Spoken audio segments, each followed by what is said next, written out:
Film की शुरुआत में वूक नाम के राजा को देखते हैं जो एक बड़े से राज्य पर राज किया करता था। लेकिन एक दिन अचानक से उसकी तबीयत खराब हो जाने के कारण उसकी मौत हो जाती है। वू को मरा हुआ देख उसके परिवार वाले घबरा जाते हैं, जिसके बाद एक वैद्य को बुलाया जाता है जो वू के शरीर की जांच करके बताता है कि उसे जहर देकर मारा गया है। अब जैसे ये खबर परिवार वालों को पता चलती है तो उनका शक वू की पत्नी लाइला के ऊपर जाता है। इसलिए वू का भाई एरिस्टोक्रेट लाइला को भला बुरा कहकर उसे जान से मारने की धमकी देता है। लेकिन लाइला एरिस्टोक्रेट की बातों पर ज्यादा ध्यान नहीं देती और वो वहाँ से जाने लगती है। तभी फिर लाइला की नजर वहीं पास में रखे एक आईने पे जाती है, जहाँ वो अपने खुद को देखकर चौंक जाती है क्योंकि आईने में उसका रूप किसी शैतान आत्मा की तरह दिख रहा था। जो देखकर वो तुरंत ही अपने दोस्त को भी आईने में देखने को कहती है, पर उसे ऐसा कुछ भी नहीं दिखाई देता। तब लैला इसे अपने मन का वहम समझकर वहाँ से चली जाती है। आप सीन शिफ्ट होकर में काफी बाद का समय दिखाया जाता है और हम लैला को देखते हैं जिसे किसी रस्म के लिए तैयार किया जा रहा था। यहाँ लैला को सुंदर कपड़े और महंगे गहनों से सजाया जाता है और आखिर में उसके हाथ और गले को सोने की बनी बेड़ियों से बांध दिया जाता है, जिसके बाद सभी उसे लेकर बाहर जाने लगते हैं। जीसी के साथ ये सीन वापस से प्रेजेंट में आ जाती है जहाँ पर वू का अंतिम संस्कार किया जा रहा था और इस अंतिम संस्कार में वू का पूरा परिवार वहाँ इकट्ठा होता है, जहाँ उसके परिवार के लोग काफी दुखी होते हैं। लेकिन लाइला के चेहरे पर कोई दुख नहीं होता।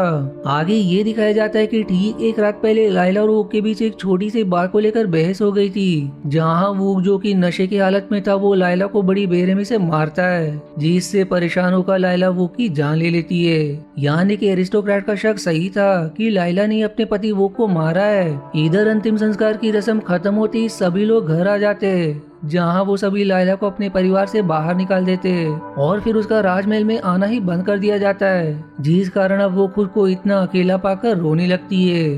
उसी बीच फिर एक तेज हवा लाइला के कमरे की खिड़की खोल देती है, जिससे एक अजीब सी रोशनी उसके कमरे में प्रवेश कर जाती है और फिर वो रोशनी उसी शैतान लाइला में बदल जाती है जिसे कि उसने आईने में देखा था। वो शैतान लाइला पहले तो असली लाइला को शांत करती है, पर उसके शांत होते ही वो एक धारदार हथियार से असली लाइला के पेट में वार करती है, जिससे लाइला की चीखें निकल जाती है। तभी फिर लाइला की आंखें खुलती है और उसे पता चलता है कि ये सब बस उसका एक बुरा सपना था। अब आगे हम लाइला को वापस से राजमहल में देखते हैं, जहाँ वो सबके मना करने के बावजूद भी वहाँ रहना शुरू कर देती है। फिर लाइला अपने बचपन के दोस्तों को भी राजमहल में बुलाकर उन्हें भी वहाँ रहने को कहती है, जिसके बाद फिर वो सभी लाइला का मूड ठीक करने में लग जाते। जीसी सब में उसे एक बार फिर से आईने में शैतान लाइला नजर आती है और इस बार उसे पूरा विश्वास हो जाता है कि उसके अंदर सच में कोई शैतानी शक्ति है, पर वो ये बात किसी से शेयर नहीं करती। अब वो और उसके दोस्त महल के पास ही पिकनिक करने के लिए जाते हैं, जहाँ वो सभी कुछ ज्यादा ही शराब पी लेने के कारण अपना होश खो बैठते हैं, जिसके बाद वो सभी राज्य में जाकर आम लोगों को परेशान करते हुए उनकी दुकानों में तोड़फोड़ करने लगते हैं, जिस पर फिर राज्य की सेना वहाँ कर उन्हें वापस से महल में ले जाने लगते हैं। लेकिन तभी वो लोग उन सैनिकों के घोड़े लेकर जंगल की तरफ भाग निकलते और अब जंगल में आते हुए लाइला बाकी सबसे अलग होकर काफी आगे चली जाती है। जिस बीच लाइला के घोड़े का पैर एक पेड़ में फंसकर जख्मी हो जाता है, जिससे उसका घोड़ा वहीं गिर जाता है। जबकि अपने दोस्तों को आसपास ना पाकर लाइला को समझ आ जाता है कि वो खो चुकी है। इस पर अब वो अपनी जान बचाने के लिए एक सुरक्षित जगह ढूंढने लगती है, जहाँ थोड़ी देर बाद उसे एक झोपड़ी दिखाई देती है जो काफी डरावनी लग रही थी, पर फिर भी लाइला हिम्मत करके उसके अंदर चली जाती है ताकि वो उस झोपड़ी में रहने वाले शख्स से मदद मांग सके, पर उसे वहाँ कोई भी नहीं दिखाई देता, जिस कारण वो निराश होकर वहाँ से जाने लगती है। लेकिन तभी अचानक से एक औरत उसके पीछे आ जाती है, जिसे देखते ही लाइला बुरी तरह से डर जाती है। दरअसल ये औरत एक जादूगर नहीं थी जिसका नाम सीर होता है और वो देख नहीं सकती, लेकिन इसके बावजूद वो सारे काम कर सकती है जो एक आम इंसान भी कर सकता है। आप सीर लाइला को छूकर पहचानने की कोशिश करती है, जिससे लाइला काफी घबरा जाती है। लेकिन सीर के जादू के कारण वो उस जगह पर जम चुकी थी, यानी कि वो चाहकर भी अपने हाथ पैर नहीं हिला सकती थी। वहीं कुछ देर जब सीर का जादू काम करना बंद कर देता है तो लाइला वहां से भागकर किसी तरह अपने महल पहुंच जाती है, जहां वो सीर के बारे में अब सोचने लगती है। अब इसी तरह कई महीने बीत जाते और लाइला अपने कमरे से बाहर नहीं निकलती, जिससे लोगों को लगता है कि लाइला पागल हो चुकी है।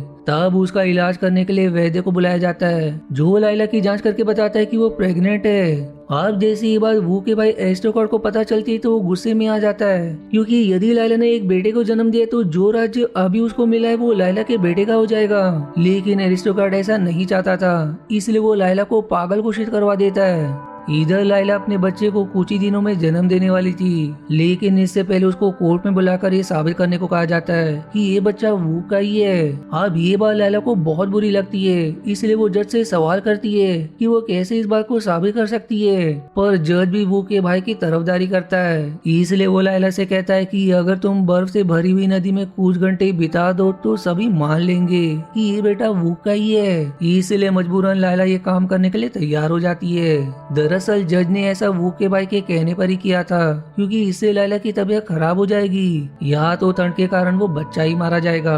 पर फिर भी लाइला गुस्से में बर्फ से भरी नदी में कूद जाती है। लेकिन इतने में ही लाइला की दोस्त आकर उसे तुरंत इस नदी से बाहर निकालते हुए उसे दिमाग से काम करने के लिए कहती है, जिसके बाद फिर लाइला के दोस्त उसे लेकर वापस से महल में जाते हैं। पर इधर अब जैसे ही एरिस्टोक्रेट को ये बात पता चलती कि लाइला वापस से महल में आ चुकी है तो वो अपने सैनिकों को लाइला को मारने का हुक्म देता है, जिस पर कुछ सिपाही लाइला को मारने के लिए उसके कमरे में जा पहुंचते हैं। अब लाइला उन सिपाहियों से बचने के लिए कैसे तो करके राजमहल से भागकर वापस से जंगल की तरफ चली जाती है, जहां पहुंचकर उसे सिर का ख्याल आता है, इसलिए वो फिर से सिर की झोपड़ी में जा पहुंचती है। यहाँ वो सिर से उसके बच्चे को बचाने की विनती करती है, जिस पर सिर लाइला को शांत करवाकर उसके बच्चे को बाहर निकालने की कोशिश करने लगती है। दूसरी तरफ सारे सिपाही जो लाइला की तलाश में जंगल में आ चुके थे उन्हें सिर की झोपड़ी दिखाई देती है, जिसके बाद उसमें आग लगाकर वहां से चले जाते हैं। उन सैनिकों को लगता है कि लाइला ही झोपड़ी में जलकर मारी गई, पर सीर उसी और उसके बेटे को बचा लेती है। अब ये सीन यहीं कट होकर वापस से लाइला की तरफ मुड़ जाती है, जो उसी राज्य के जेल में बंद होती है और उसका बेटा उसके पास नहीं होता। इसलिए वो इस जेल से निकलने की कोशिश करती है ताकि वो अपने बेटे को देख सके, जिसमें वो जेल से बाहर निकलने में सफल भी हो जाती है। अब बाहर आने के बाद वो पहली बार अपने बेटे को देखकर काफी खुश होती है। पर तभी हम उस सीन को देखते हैं जो हमें मूवी के शुरुआत में दिखाया गया था, जिसमें लाइला को तैयार करके बेड़िया पहनाई गई थी। यहाँ हमें ये पता चलता है कि सीर ने वो के भाई एरिस्टोक्रेट के ऊपर जादू कर दिया था, जिससे वो उसके वश में हो गया और उसने सीर से शादी कर ली। पर सीर ने लाइला के बेटे को बचाने का वादा किया था, इसलिए उसने उसके बेटे को गोद लेकर अपना बेटा बना लिया।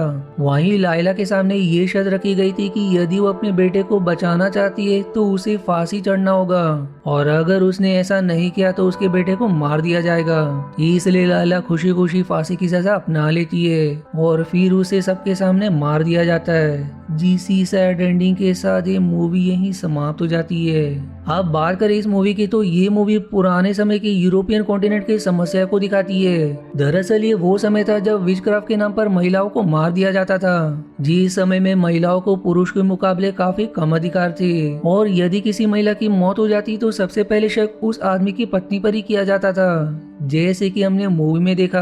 पर यहाँ वो के भाई का शक सही निकलता है, क्योंकि लाइला ने सच में अपने पति वो को मारा था। वहीं मूवी में हमें ये भी दिखाया गया कि राज्य को पाने के लिए एरिस्टोक्रेट ने अपने भाभी और उसके बच्चे को भी जान से मारने की कोशिश की, लेकिन एक जादूगरनी ने लाइला के बेटे को तो बचा लिया, पर उसके बेटे की जान के बदले लाइला को फांसी पर चढ़ना पड़ा, जो वो खुशी खुशी चढ़ भी गई। जिससे हम ये समझ पाते कि अपने बच्चे को बचाने के लिए एक माँ किसी भी हद तक गुजर सकती है, फिर चाहे उसे अपनी जान देनी ही क्यों ना पड़े। अब आई होप आपकी इस मूवी से रिलेटेड सारी कंफ्यूजन क्लियर हो गई है, और यदि आपको मेरा वीडियो जरा भी पसंद आया तो इसे लाइक करना नहीं भूलिएगा, क्योंकि मैंने मेरी तरफ से मेहनत कर दी है वीडियो बनाने में। मिलते हैं अगली मूवी के एक्सप्लेनेशन पर, तब तक के लिए धन्यवाद दोस्तों। आशा है आपको मेरी एक्सप्लेनेशन पसंद आई। यदि हाँ तो प्लीज वीडियो को लाइक करना और चैनल को सब्सक्राइब करके सपोर्ट करना ना भूलें। मिलते हैं अगले एक्सप्लेनेशन वीडियो में, तब तक के लिए धन्यवाद दोस्तों।